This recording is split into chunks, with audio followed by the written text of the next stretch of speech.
Friday, Love Day. It's a day of giving and receiving love. So I pray that you have something structured within your day to do one or both of those. I'm headed to go pick up my mama.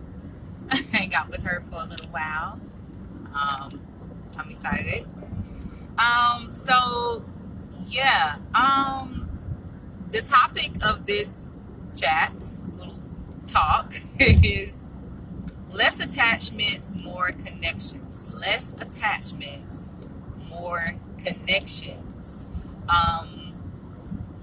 Many of us have been, since youth, we have been reared in an environment that has a lot of attachments. We have a certain attachment to our parents. We have a certain attachment to materialism or money or friends or outside stimuli, those type of things. Peace, y'all. Peace. Happy Friday. Peace, Queen. So we have these attachments, and what happens is those attachments put us vulnerable, or we become vulnerable to disappointments, because with attachments comes expectations, and we develop these expectations connected to our perceptions and how we feel about ourselves and how we think about the world around us, and then we create expectations. They could be expectations that no one agreed to. I'm wondering who sat down and had an agreement when they were a child with their parent to say, hey, this is the agreement, this is what you're going to do for me. But how many people are absolutely positively holding on to disappointments that they have had with their parents because they feel like their parents should have done this or should have did that, or they should have been this way or been that way. And I can't tell you how many people really hold that, and it causes pain and trauma that they spend their lifetime trying to heal, and it impacts their whole world.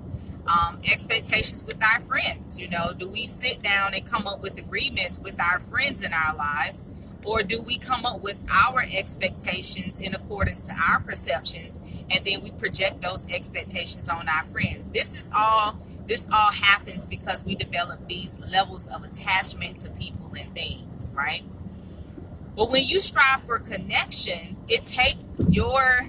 what it does is it makes your responsibility you, and then your connection with things becomes you learning about people, valuing who they are, just how they are, getting to know them, connecting with them, and then really building that empathy when it comes to them. The empathy builds because you begin to understand them, you begin to learn them, and so then comes the empathy. And so when you build that connection may be strong, it may feel good and balance out with you, it may be in alignment and can create a beautiful relationship. And then again, that connection could show you that, okay, well, maybe we're not necessarily in alignment, but it does not put you in a position where you're looking at them like there's something wrong with them or there's something bad that they are doing. You're just noticing that, okay, it's certain things about them because I've connected with them and I feel them and I'm learning them. There's certain things about them that I'm not in alignment with.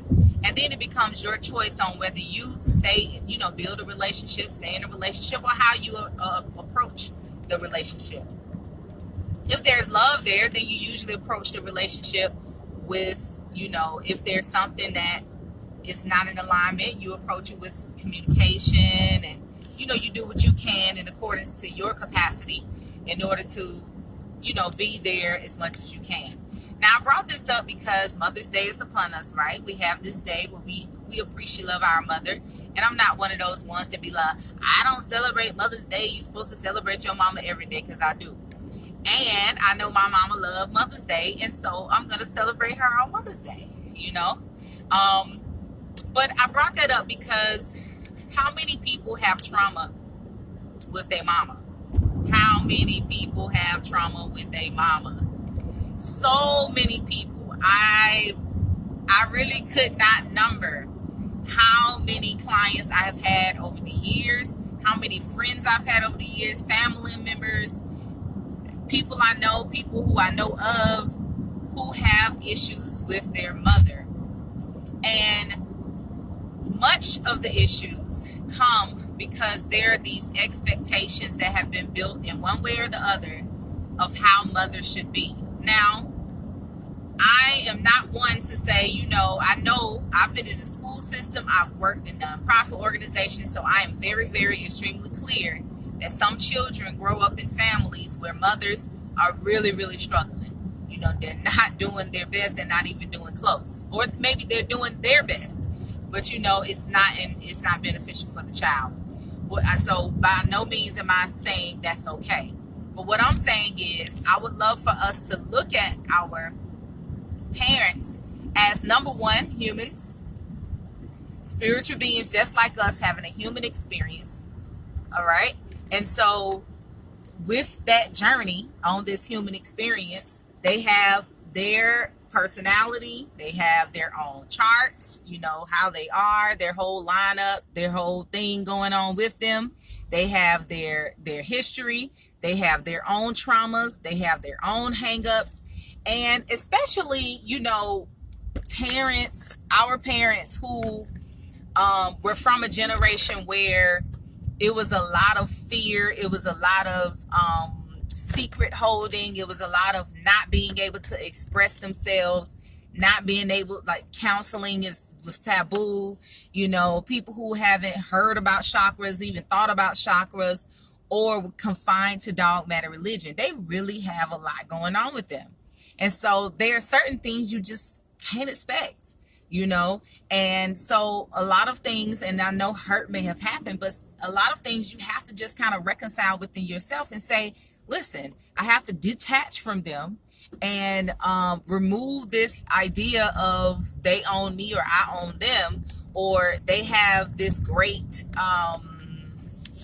responsibility to uphold my being, I guess, or things about me, the love. They're not showing me enough love. They didn't show me enough compassion. They didn't show, and all of that might be true.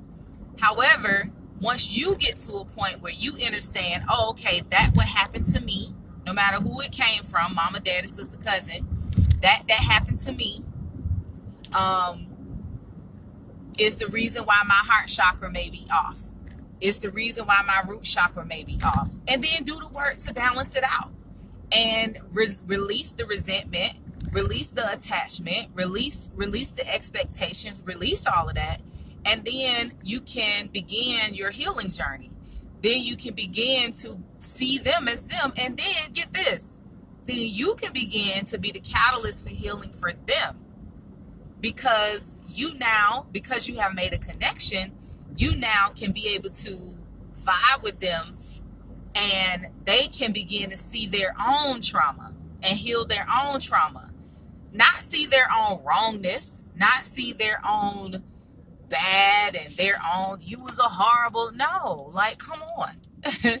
Like, haven't we all gone through phases where someone could point their finger and say, you're such a bad person, you're such a horrible person? Like, many, we all have those phases. So that's what had it on my mind, like releasing attachment and developing connections. I'm very grateful for my journey in detachment, detaching from my son, detaching from my mama, detaching from my baba, detaching from my sister, detaching from the world, detaching from the car, detaching from all of that, and seeking more of connections.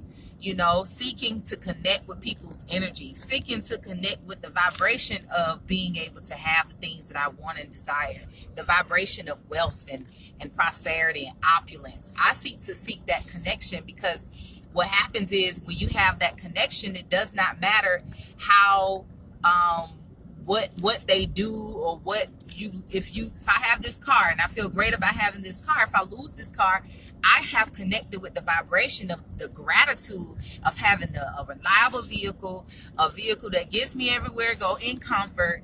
And so now I know I can continue to attract that no matter what it is. And so that's the benefit of having connections versus attachments, right? And this is a rough topic, and I most likely will speak on it again, because attachment is deep. It's real deep. And then sometimes it feel like you're saying, well, what, you shouldn't care, you shouldn't even, what you mean detach? I'm gonna just go fully away? No, that's not what we're saying. That's not what I'm saying. What I'm saying is, and I'm saying we, because you know, it's a connection going on right now that's having the words to come out of my mouth. And I'm speaking to myself as well, because it has been a journey of detachment. Because a lot of the pain that I was dealing with the heart chakra and the root chakra and all of that stuff going on was because of a lot of attachments that I had developed in life. And I thought that it was the way to go. I thought this is just the way of life. But no, it's actually not. Like, we shouldn't be attached to anything in this world. By all means, we should connect with everything. We should connect with everything so we can see the beauty in it, so we can see it or see them, and that's what we should seek to do. We should seek to see our mamas. So my challenge before I go, because I've arrived to my destination, is whether you have issues with mama or not, I ask you to really strive to connect with mama. Whether mama is on this physical plane or not, I ask you to strive to release any attachments to mama and connect to mama. And some simple ways you can do real quick. One is, get to know them. Just have discussions about them. Maybe their childhood. Maybe you never had any discussions about what their childhood was like. Get to know about them. Consider their sign. If you are, I know some people are not really in astrology, but it's a big benefit if you are, because then you can get your parents, your mom, your baba's astrological reading. So you can kind of know, how they are. And then thirdly, it's really just release any resentment. Understand that everyone is a spiritual being having a human experience. So whatever they have on going whatever they have going on vibrationally, most likely is the reason why they are the way they are, and they are experiencing the world that they are experiencing. Any hurt that they've caused you, it had nothing to do with you. Don't take it personally. Really try to exercise your empathy and understand that even you have been in a situation where your vibration may not be on point, and you have, in turn, not been the best person you've been. All right. So happy Mother Day to all the mamas, all the new mama, all the veteran mamas, giving thanks to the Most High for all of our mamas who have left this physical plane. May they continue to be with us in our hearts and in our minds. May we continue to heal any trauma that have gone on between us and our mamas, so that we can continue to elevate the nation. Because truly, truly, truly, the state of the woman can really show you the state of the nation. And so as we continue to heal, as we continue to grow, our nation, our people, our families, our community continue to heal and continue to grow. All right, y'all. Peace. See you next time.